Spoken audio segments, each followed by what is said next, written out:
Hello students, आज की इस वीडियो में हम बात करेंगे मैकियावली के बारे में कि मैकियावली को आधुनिक राजनीतिक चिंतन का जनक क्यों कहा जाता है। अधिकांश विद्वान हैं वो मैकियावली को आधुनिक युग का जनक मानते हैं।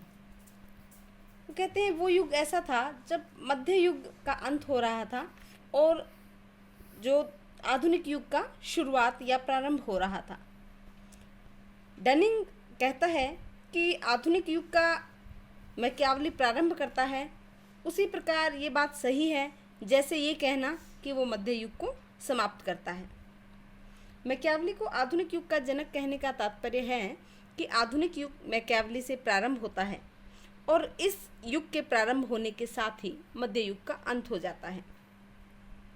मैकियावली ने जो मध्य युग की परंपराएं और जो मान्यताएं चली आ रही थी उनको न केवल छोड़ा बल्कि उनका खंडन करके राजनीति को एक नवीन यथार्थवादी व्यवहारिक रूप प्रदान किया। हम देखते हैं वो कौन कौन सी विशेषताएं हैं जिसके कारण मैकियावली के विचारों में आधुनिक युग की जो विशेषताएं हैं उनके झलक दिखाई देती हैं और जिन विशेषताओं के आधार पर हम उसे आधुनिक युग का जनक कह सकते हैं। वो बातें कौन कौन सी हैं, वो बिंदु कौन कौन से हैं। सबसे पहले हम बात करते हैं मैकियावली ने मध्ययुगीन विचारधारा पर प्रहार किया। प्रहार किस तरह से किया? उसने अपनी जो रचनाएं हैं उनमें ये लिखा और इन चीज़ों का विरोध किया। जैसे दैवी कानून का विरोध किया उन्होंने, क्योंकि मध्य युग में दैवी कानून को बहुत अधिक महत्व प्राप्त था। जनता को दंड देकर के और फिर परलोक प्राप्ति के योग्य बनाया जाता था और जो राज्य था वो चर्च के अधीन था। तो मैकियावली ने इस विचार का घोर विरोध किया और कहा कि जो राज्य है वही सर्वोच्च है और दैविक कानूनों के बजाय जो मानव विधियां हैं, नागरिक विधियां हैं, वो उनसे श्रेष्ठ हैं। इसके साथ ही उन्होंने मध्य युग में जो समस्त शक्ति थी वो पोप के हाथों में केंद्रित थी और वो ईश्वर का पुत्र और उत्तराधिकारी माना जाता था, जिससे वो अत्यंत निरंकुश हो गया था। निरंकुशता उनकी इस सीमा तक पहुंच गई थी कि चर्च के जो पदाधिकारी हैं वो अनैतिक और चरित्रहीन हो गए थे और जिससे पूरे देश में अव्यवस्था हो गई थी। तो इस चीज़ को, इस विचार का खंडन करते हुए मैकियावली ने जो पोप तंत्र था उसकी कटु आलोचना की और उन्होंने बताया कि राज्य ही सर्व प्रभुत्व संपन्न है और चर्च राज्य की अनुगामी है, क्योंकि राज्य के द्वारा ही अन्य सभी जो पक्ष हैं उनको नियंत्रित रखा जाता है, उनका पालन पोषण किया जाता है। इसके साथ ही उन्होंने सामंतवाद का भी खंडन किया, सामंतवाद पर भी प्रहार किया, क्योंकि सामंत लोग जो थे उस समय सेना की इन चीज़ों की व्यवस्था करते थे और सम्राट का इन पर नियंत्रण नहीं रह पाता था, तो इसके कारण राज्यों में अव्यवस्था फैली रहती थी। तो मैकियावली ने इटली की दुरावस्था के लिए सामंतवाद को दोषी ठहराया, तो उन्होंने सामंतवाद का विरोध किया। तो मध्य युग की जो परंपराएं हमने देखा कि चाहे वो दैविक कानून हो, चाहे पोप का एकाधिकार हो, निरंकुशता हो या सामंतवाद हो, इन तीनों ही विचारधाराओं का उन्होंने खंडन किया और इनको अनुचित सिद्ध करने का प्रयास किया।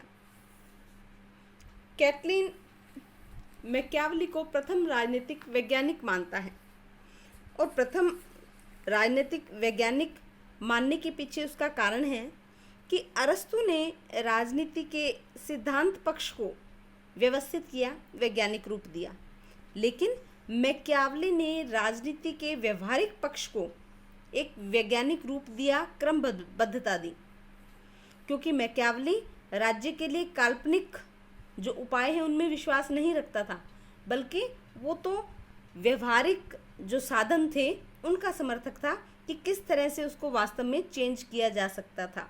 तो वो एक दार्शनिक ही नहीं था बल्कि राजनीतिक यथार्थवादी भी था। एक अन्य विशेषता जो उसे आधुनिक राजनीतिक चिंतक का जनक बनाती हैं वो है ऐतिहासिक पद्धति। क्योंकि मध्य युग में जितने भी समस्याएं थीं उनका अध्ययन करने के लिए स्कॉलास्टिक पद्धति का प्रयोग किया जाता था। इसमें क्या होता था, पूर्व पक्ष के रूप में विरोधी पक्ष की सभी युक्तियों को देने के बाद अंतर पक्ष के रूप में उसका खंडन तर्कों के आधार पर किया जाता था। मैकियावली ने इस पद्धति को नहीं अपनाया और उन्होंने अपनी अनुभूति प्रधान पद्धति अपनाई, जिसका नाम था ऐतिहासिक पद्धति। अर्थात मैकियावली ने अपने विचारों तक पहुंचने के लिए इतिहास और तर्क का सहारा लिया, जिससे राजनीति विज्ञान का आधार ही परिवर्तित हो गया। और मैकियावली के पश्चात जो विचारक थे, अधिकांश विचारकों ने ऐतिहासिक पद्धति को ही अपनाया। इसके बाद आधुनिक राज्यों की आधुनिक जो राजनीतिक चिंतन है उसका एक प्रमुख लक्षण है राज्य की अत्यंत महत्वपूर्ण स्थिति। तो राज्य की आधुनिक स्थिति का निरूपण करने वाला मैकियावली ही सबसे पहला राजनीतिक विचारक था, जिन्होंने बताया कि राज्य की स्थिति सबसे महत्वपूर्ण है। मैकियावली ने इस बात पर सबसे अधिक जोर दिया कि मानव जीवन की पूर्णता के लिए एक संगठित राज्य सबसे बड़ी आवश्यकता होती है।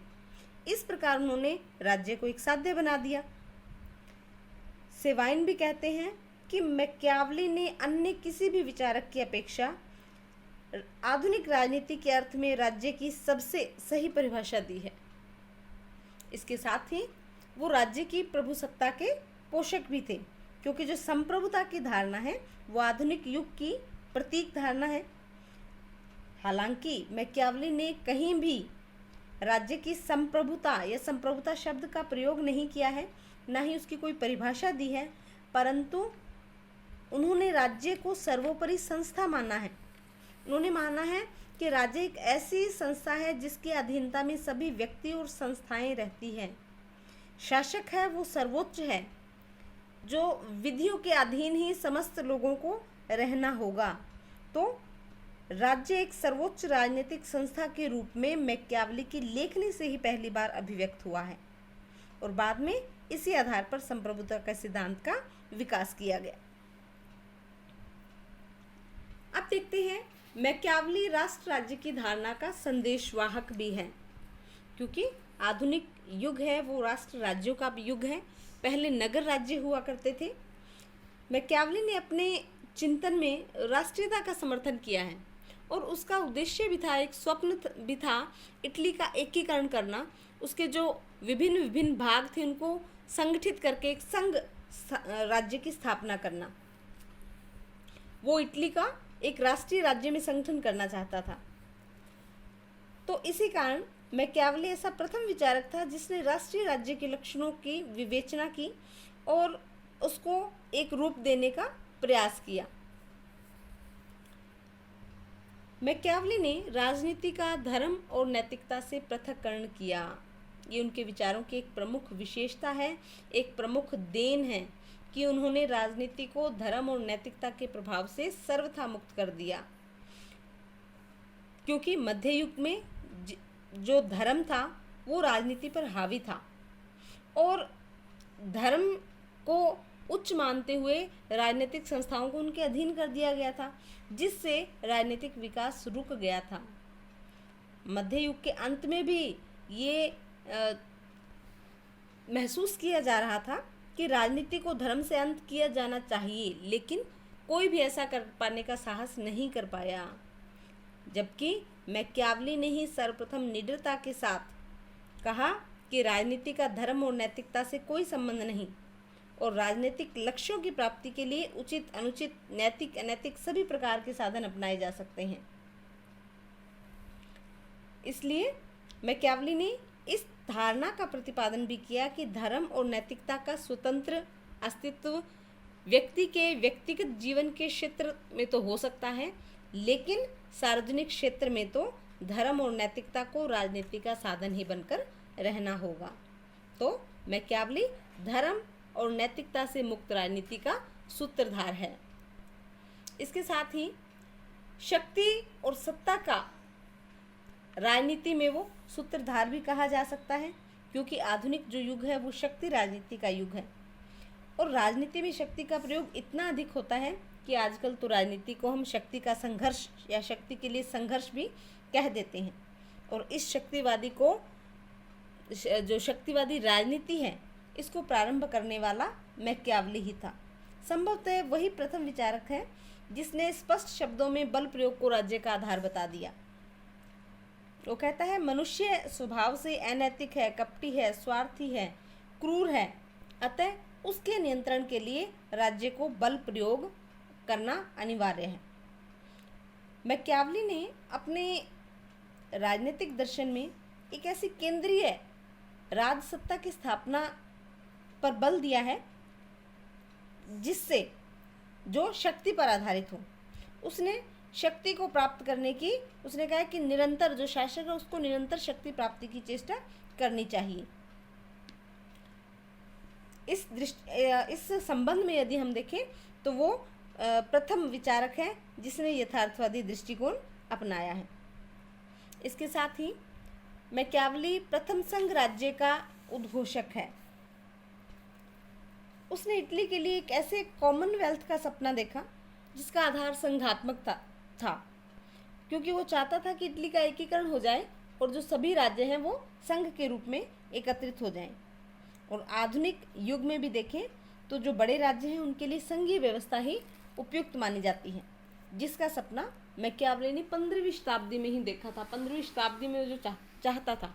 तो आधुनिक युग की अनेक विशेषताएं हमने बात की, चाहे राष्ट्रीय राज्य की अवधारणा हो, चाहे राजनीति का धर्म और नैतिकता से पृथक्करण हो, चाहे शक्ति की राजनीति हो, चाहे संघीय व्यवस्था हो, चाहे राज्य की आधुनिक स्थिति हो, संप्रभुता की धारणा हो, चाहे उसकी जो राष्ट्रीय राज्य हैं, इन सब की बात की, तो इन सब मान्यताओं को अपनाने वाला विचारक मैकियावली ही था। इसलिए उसे आधुनिक राजनीतिक चिंतन का जनक कहा जाता है। Thank you.